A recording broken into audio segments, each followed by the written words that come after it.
everyone, and welcome to our first podcast recording. We will be calling our podcast The Voices of the Caring Place, and we're excited to share with you the news that we will be having interesting guests from our community, from our programs, from our leadership in Miami and in Hollywood, and at the same time, we just want to share with you the great transformational stories that are happening at the Caring Place, stories of hope, inspiration, things that are transforming people's lives. And I just want to say it's going to be amazing. I just can't wait to bring you more and more of the stories that are changing our community. So Vicky, thank you so much for being with us today on the podcast. It's great to have you. We're just going to chit chat here about what's going on in the community, what's going on in Miami-Dade County.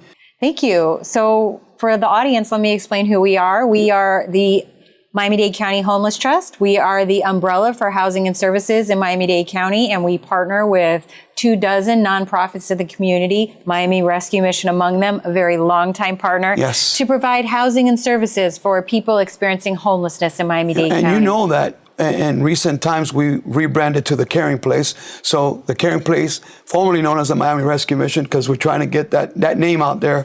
So the Caring Place is what we're doing, and we're trying to care for our community. And I know that you do a lot, because I know your passion. I know from conversations. What is the Homeless Trust commitment to Miami-Dade County? So our goal is to prevent and end homelessness. And every day we think about providing quality services to some of the most vulnerable individuals in our community, those sleeping on the street, car, park, abandoned building. At the same time, we're mindful of the community at large. Yes. We understand that, there are concerns from constituents and members of the public, and we want to make sure that we provide good service to everyone in the community. And you do, because you do answer the call when it's needed. And I know it's not an easy job. And I know that Mr. Book, the team, yourself are always leading by example. And what is it that we're trying to target the most now? So we have done tremendous work over the last 3 decades. We've reduced homelessness from 8,000 people on the streets to fewer than 1,000 people on the streets. That's a difficult thing to do. People don't see that. They look at the one that we're seeing there now, but they don't see the work that's been done throughout the years. Let's talk a little bit about that, because I know it's dear to the Homeless Trust heart. Thank you so much. So we have fewer than 1,000 people on the street, but 1 out of every 3 people approaching the Homeless Trust and its providers is a senior, 55 and older. So the face of homelessness is increasingly older. And we know that these individuals need care and support in order to have a better life, have a better quality. I share with you that sentiment, because for me, when an 83-year-old person is knocking on our door, maybe they didn't come through the trust, they just showed up at our front door at the Caring Place. To me, it burns my heart, because, I took care of my mother in her elder years, and I'm sure you've done the same with your family, but it's such a pressing need in our community. So what are some of the goals that we've set up to help our aging population? We have multiple things happening all at the same time. One, we've enhanced street outreach. So we have lots of teams of nonprofit providers across Miami-Dade County offering services on the street. We're funding emergency shelters and transitional housing programs such as yours and others, and we're scaling that up as best we can. If we find a new provider, if we do a competition, we want to hear from caring people in the community who are able to help us have a place where somebody can put their head at night and improve. So people that are going to be listening to the podcast, people that are going to be tuning in, they need to understand that beds are not they're not available all the time. And that's something that we need to educate our public. They need to understand that there's a process. Sometimes we can't move a person because they just don't want to move, right? There's people, sometimes they don't want to move. So when we're faced with those tough challenges, what can we educate our public on so that they understand that we're doing everything that we can as a team? So I would say that not everybody wants the intervention you're offering at the moment you're offering it, but we are working to continually engage some of those unsheltered individuals to get them to a place where they feel comfortable with us. They've had terrible incidents in their lives, histories of trauma, possible addictions. They're distrustful. And we are trying to gain trust, build trust, create a rapport to get them to take the next step in their life. And the Caring Place has been so instrumental in helping us do that.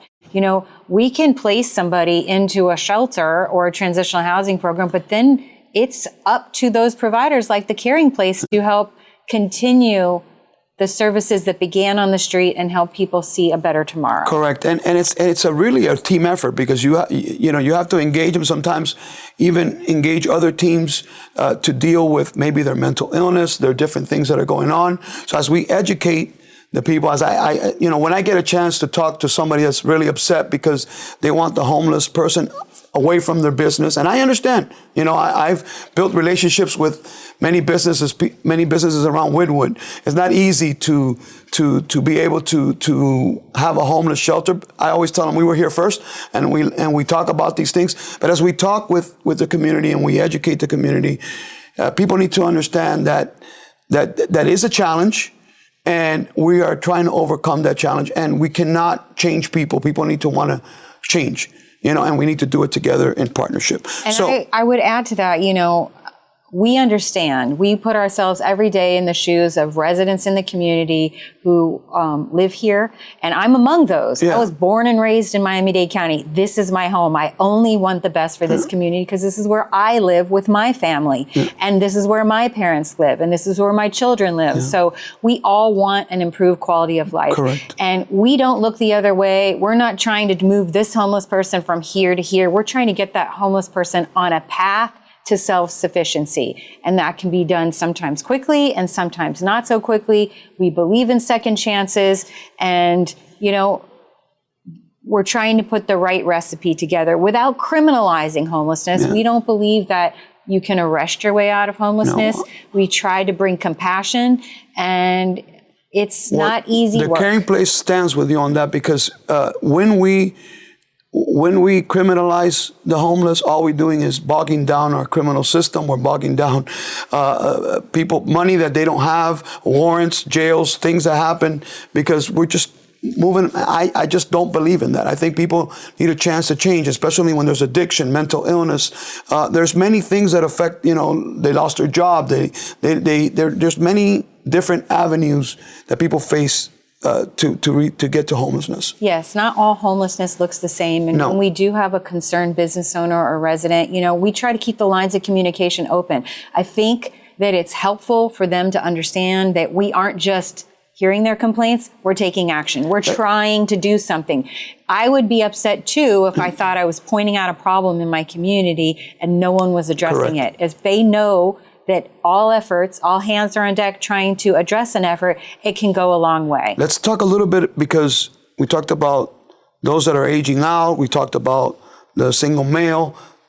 Let's talk a little bit about the families, the ones that we find in cars. People really don't know how many young people are homeless in the streets of Miami. And, that's something that needs to be brought up, and people need to be educated about that as well. So on any given night, we have 2,800 people in temporary settings, that is transitional housing or shelters, and 200 of those 200 households are families with minor children. So we have lots of families in temporary settings desperately looking for affordability in the community, trying to overcome obstacles or challenges in their lives.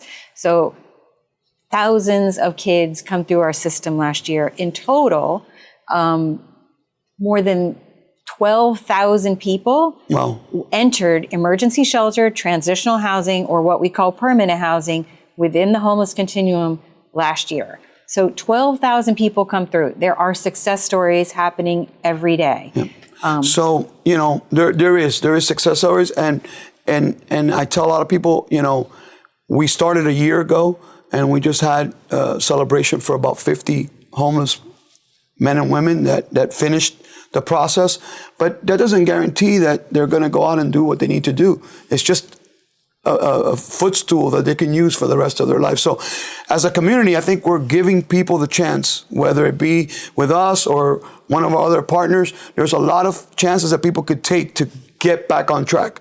Talk about the new things that the Homeless Trust is doing. Talk about some of the new things that you all are doing. So we've enhanced outreach. We're working to scale up short-term or shelter beds, but we're also looking at long-term housing facilities where we help people who are disabled and have been homeless a very long time. It's a controlled setting with supportive services that are in perpetuity, together with rental assistance that helps them manage in the community. Lots of times we have clinical professionals working with these individuals, as well as case managers, and they are disabled when they enter our programs. And we are, so happy that they're no longer on the streets of Miami-Dade County. So we are working to acquire and renovate buildings so that we have a place to help people who need supportive living. Yeah, and there's a lot of people like that. Right? You can't cookie cut what we're doing and what we're doing together in our community. So how is the Homeless Trust looking to change the future?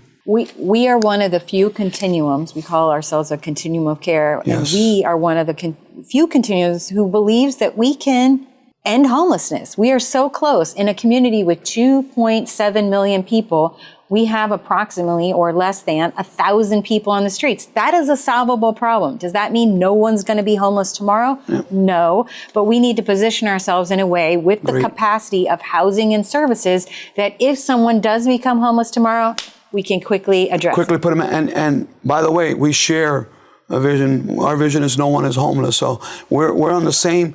We want that challenge. We want the challenge to be able to help whoever comes to our door. I always tell our team here, there's nothing like being able to say yes to somebody, even if it doesn't fall on the day that you're supposed to say yes.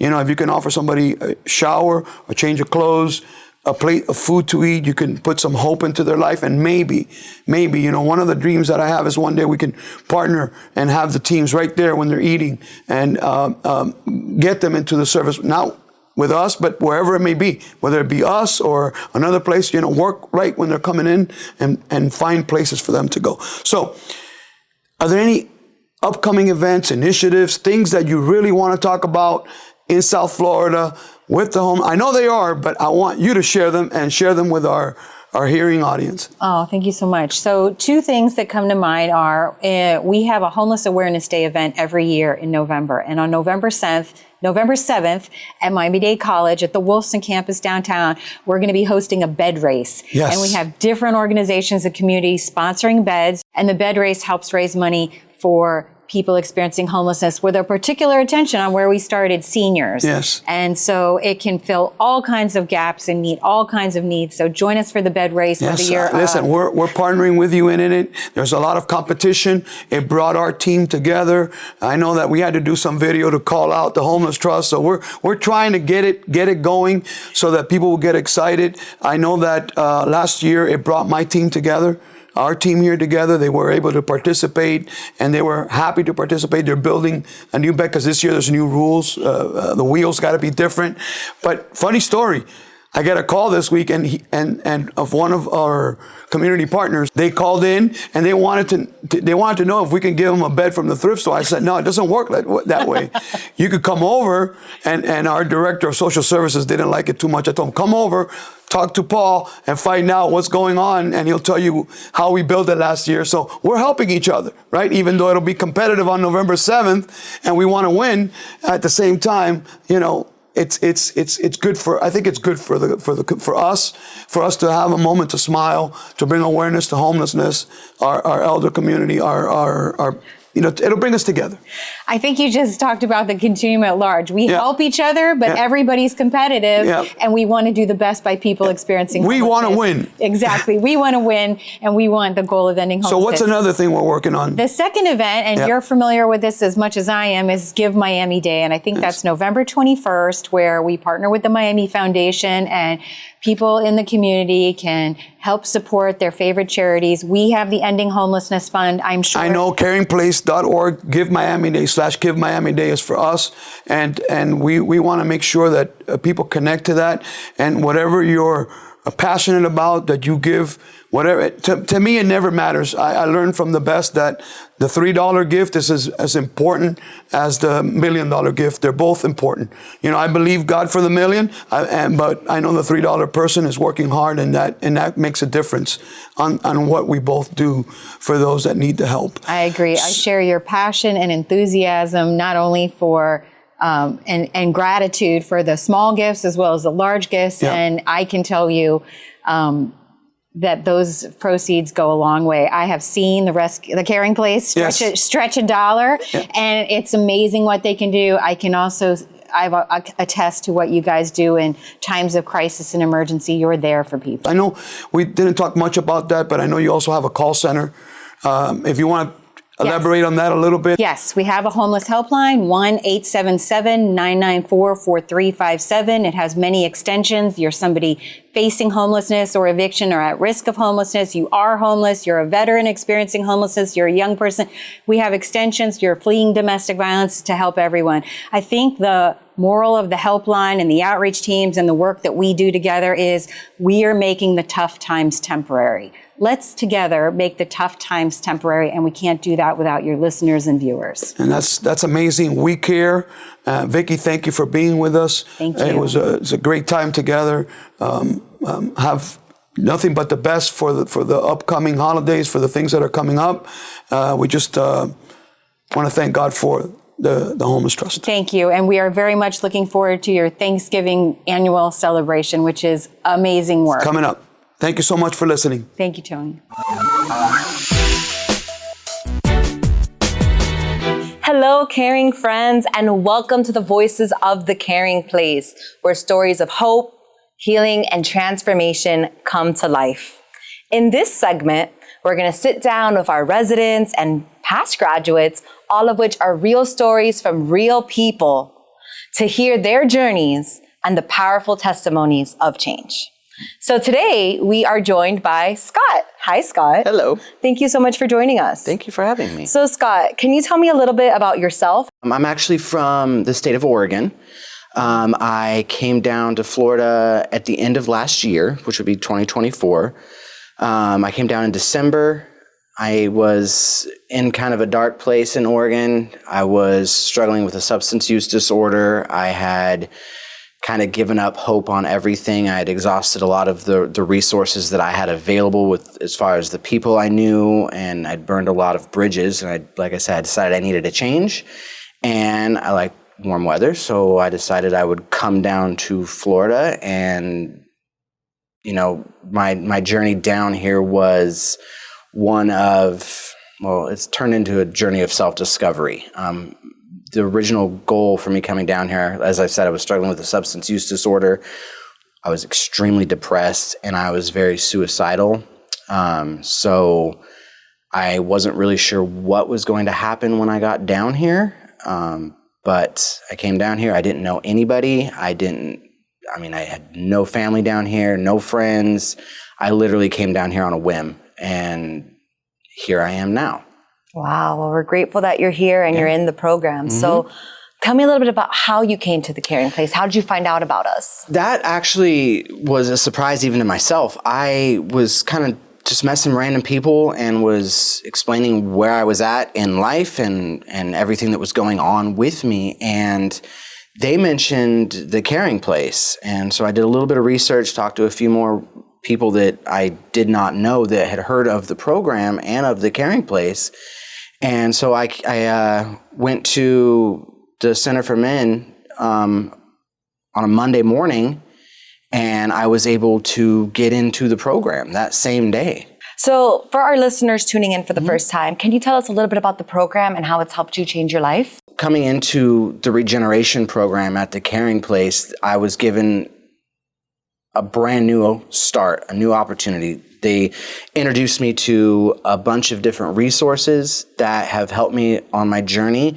The regeneration program itself is literally what it sounds like. It is a way for people like myself that had nothing to redo themselves, to be reborn. I was introduced to a bunch of different churches. The staff at the Caring Place has been beyond words and how much they've been able to help me.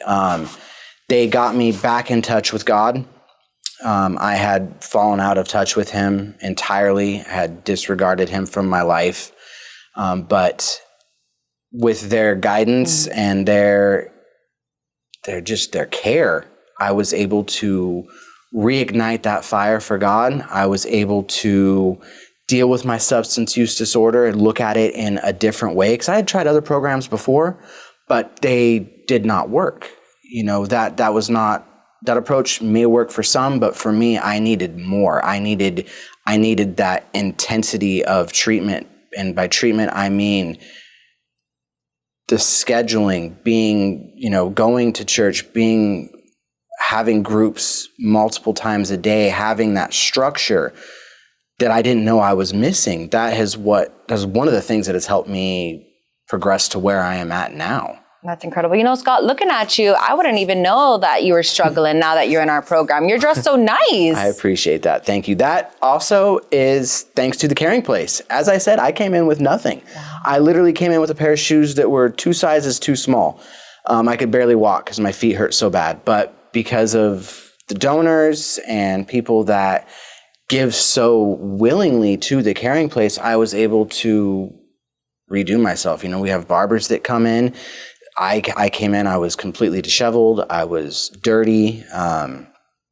So yeah, all of that volunteer time of, the students that do the haircuts and the beard trims and all of the care packages that are given and the hygiene kits, I was able to turn myself around. Amen. Physically and mentally. That's incredible. I do kind of want to go ahead and touch on this Alpha program because I know that part of the Regeneration program has this Alpha program. Yes. You want to talk a little bit about that? Yeah. So the Alpha program is it's 16 weeks of intensive discipleship training. So we dig into the Bible. We dive into it deeply. We work closely with a couple of chaplains and pastors at the Center for Men that some have gone through the program, some have not, but the combined knowledge and wisdom of them and their guidance and direction is incredible. We've been able to go out and volunteer and give back as part of the Alpha program. We've helped with a couple of outreaches,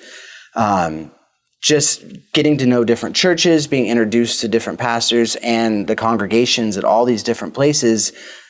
Doors are opening because of that and because of what the Alpha program does. And I actually just graduated from the Alpha program. Wow. Yes. Your graduation date. My graduation date was the 18th of October of this year, 2025. That's so it incredible. Was recent. And that is incredible. That I can't describe what that feels like.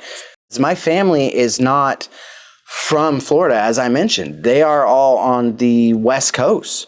So because of the social media, they were actually able to tune into the graduation and were able to see it live, which was incredible. And I've been in contact with them since the graduation, and they were blown away at the magnitude and how much is put into the graduation. It's a big deal. And it was really cool to have them be able to watch that and see me walk the stage in a cap and gown. Restoring relationships with God and family and everything in between. What other resources has the Caring Place helped you get connected with? I was able to get my legal documentation, which I had lost and misplaced, disappeared on me. So those resources are available, which was huge. The Learning Center, the Education Center, I was able to kind of get my brain rewired, get back into a classroom type setting. So that was a big thing for me. I didn't realize how far off I had fallen on that mental side of everything, dealing with the substance use disorder. It's something that you kind of forget about.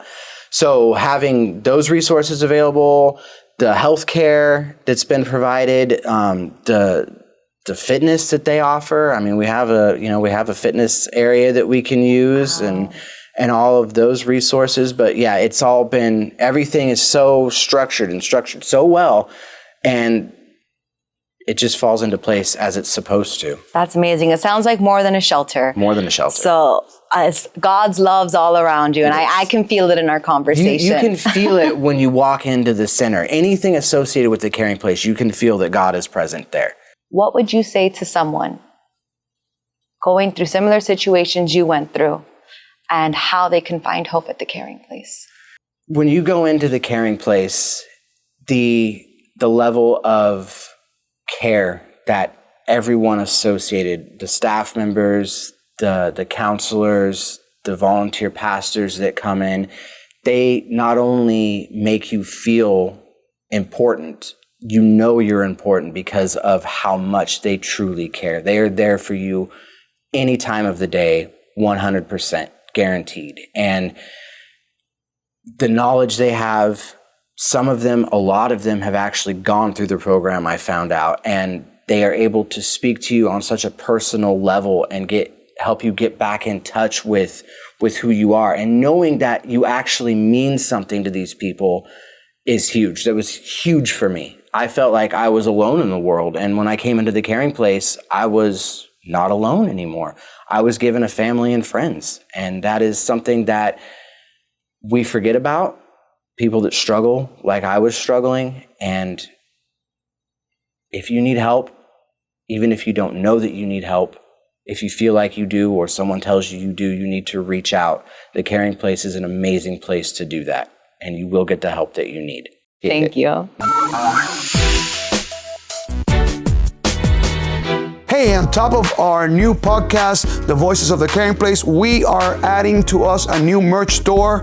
And at the Caring Place, I want to tell you, I want to be an ambassador today. We got this little bear here that you can get at the merch store. Look at this cup. Hope, compassion, restoration, and transformation. Listen, this is a perfect time of the year. We have this nice little apron here. As we do this, please visit our merch store at caringplace.org/merch. Join us, and this will support our homeless. It will support our women and children. Please join us at our merch store. See you there. Thank you again for tuning in to our podcast. Don't forget, please like, comment, and share the Voices of the Caring Place. Until next time.